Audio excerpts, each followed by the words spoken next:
విశాఖపట్నంలో జరిగే సిఐటియు అఖిల భారత మహాసభలు జయప్రదం చేయాలని శ్రామిక మహిళల బాపట్ల జిల్లా రేపల్లెలో మెప్మా ఆర్పీ ఐకేపీ విఓఏలు విస్తృత ప్రచారం చేపట్టారు. ఈ ప్రచారంలో యూనియన్ రాష్ట్ర ప్రధాన కార్యదర్శి కె ధనలక్ష్మి, సిఐటియు బాపట్ల జిల్లా కోశాధికారి సిహెచ్ మలిలాల్, రేపల్లె పట్టణ మెప్మా ఆర్పీలు, రేపల్లె మండలం ఐకేపీ విఓఏలు పెద్ద సంఖ్యలో పాల్గొన్నారు.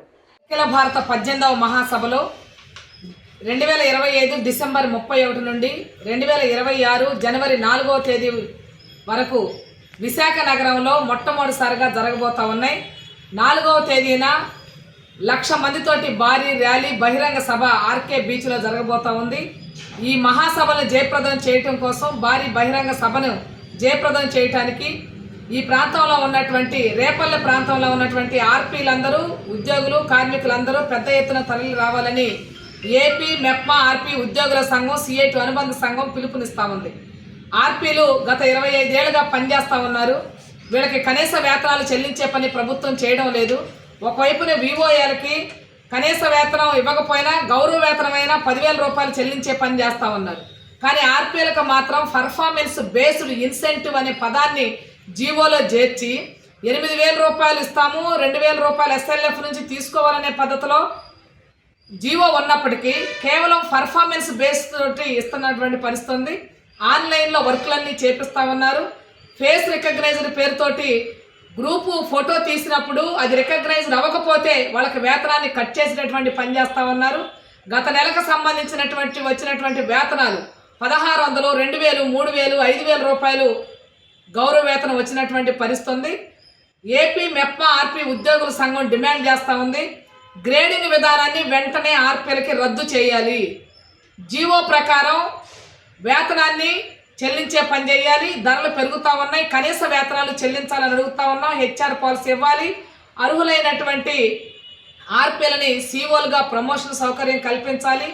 గ్రూప్ ఇన్సూరెన్స్ సౌకర్యం కల్పించాలని డిమాండ్ చేస్తూ ఉన్నాం. ఈ డిమాండ్ల సాధన కోసం రాబోయే కాలంలో పెద్ద ఎత్తున ఆందోళన పోరాటాలకి ఆర్పీలందరూ కూడా సిద్ధం కావాలని కూడా పిలుపునిస్తూ ఉన్నాం.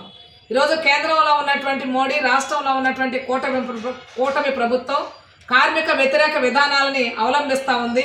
ఎన్ఆర్ఎల్ఎం ప్రాజెక్టులో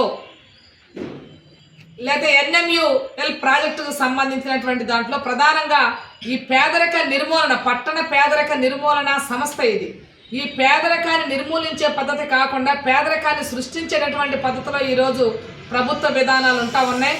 అందులో పనిచేస్తున్నటువంటి ఆర్పీలకి దీర్ఘకాలికంగా వేతనాలు చెల్లించే పని చేయడం లేదు. కనీస వేతనం 26,000 ఇవ్వాలి. ధరలు ఒకవైపు పెరుగుతూ ఉన్నాయి. ఈ పెరుగుతున్నటువంటి ధరలకు అనుగుణంగా వేతనాలు పెంచేటటువంటి పని చేయట్లేదు. రోజుకొక యాప్ తీసుకొచ్చి యాప్లో పనిచేయాలని చెప్తా ఉన్నారు. గుర్తింపు లేదు, గౌరవం లేదు. ఒకవైపున పొదుపు సంఘాలన్నింటినీ మహిళా కాసం పేరుతోటి ఆ గ్రూపులు ఫోటోలు తీసి పెడితేనే మీకు జీతం చెల్లిస్తామనే పద్ధతిలో చెప్తున్నారు. మరో పక్కన లోన్లు ఇచ్చేదానికి సంబంధించి, లోన్ రికవరీకి సంబంధించి కూడా దానిలో లింక్ చేసే పని చేస్తూ ఉన్నారు. పనులైతే ఊపిరాడకుండా చేయిస్తున్నారు. కానీ వేతనం మాత్రం చెల్లించేటటువంటి పని చేయడం లేదు. మరో పక్కన రాజకీయ ఒత్తిళ్లు పెరుగుతూ ఉన్నాయి. అనేక ప్రాంతాల్లో పాలకులు మారినప్పుడల్లా వందలాది మందిని అన్యాయంగా తొలగించేటటువంటి పని చేస్తూ ఉన్నారు. రాజకీయ నాయకులు వాళ్ళ ఇష్టానుసారంగా తొలగింపులు, మళ్ళీ కొత్త వాళ్ళకి నచ్చిన వాళ్ళని పెట్టుకోవడం లాంటివి చేస్తూ ఉన్నారు. ఉపాధి కోల్పోతున్నటువంటి వాళ్ళు అల్లాడిపోతున్నటువంటి పరిస్థితి ఉంది. కోర్టుకు వెళ్ళినప్పుడు కూడా న్యాయం జరగడం లేదు. ఒకవైపున సెల్ఫ్ హెల్ప్ గ్రూపులకి వాళ్ళకి స్వయం ప్రతిపత్తి ఉంది. ఆ సెల్ఫ్ హెల్ప్ గ్రూపులు ఎవరైతే వాళ్ళకి ఇష్టమైనటువంటి వాళ్ళు ఉన్నారో వాళ్ళని నియమించుకునే రైటు, తొలగించే రైట్ ఉంది. ఏ తప్పు చేయకుండా కూడా ఈరోజు ఏదో ఒక నెపాన్ని వాళ్ళ మీద వేసి తొలగించేటటువంటి పని చేస్తున్నారు. వీటిని వెంటనే ఆపాలి. ఆర్పీలకి కనీస వేతనాలు చెల్లించాలి. హెచ్ఆర్ పాలసీ ఇవ్వాలి. గ్రూప్ ఇన్సూరెన్స్ సౌకర్యం కల్పించాలి. సిఓలుగా ప్రమోషన్ సౌకర్యం కల్పించాలి. రాజకీయ వేధింపులు అరికట్టాలని డిమాండ్ చేస్తూ ఉన్నాం. ఈ డిమాండ్ల కోసం రాబోయే కాలంలో పెద్ద ఎత్తున ఆందోళన పోరాటానికి ఆర్పీలందరూ సిద్ధమవుతారని తెలియజేస్తా ఉన్నాం. సిఐటి అఖిల భారత మహాసభల్లో ఆర్పీల విషయం కూడా చర్చించబోతా ఉన్నాం. భవిష్యత్తు పోరాటాలకి వేదికగా ఈ మహాసభలు జరగబోతా ఉన్నాయి. ఈ మహాసభలని జయప్రదం చేయాలని రేపల్లె ప్రాంతంలో ఉన్నటువంటి ఆర్పీలకి, మెప్మాలో ఉన్నటువంటి ఉద్యోగులందరూ కూడా విజ్ఞప్తి చేస్తా ఉన్నాం. K Dhanalakshmi, AP MEPMA RP.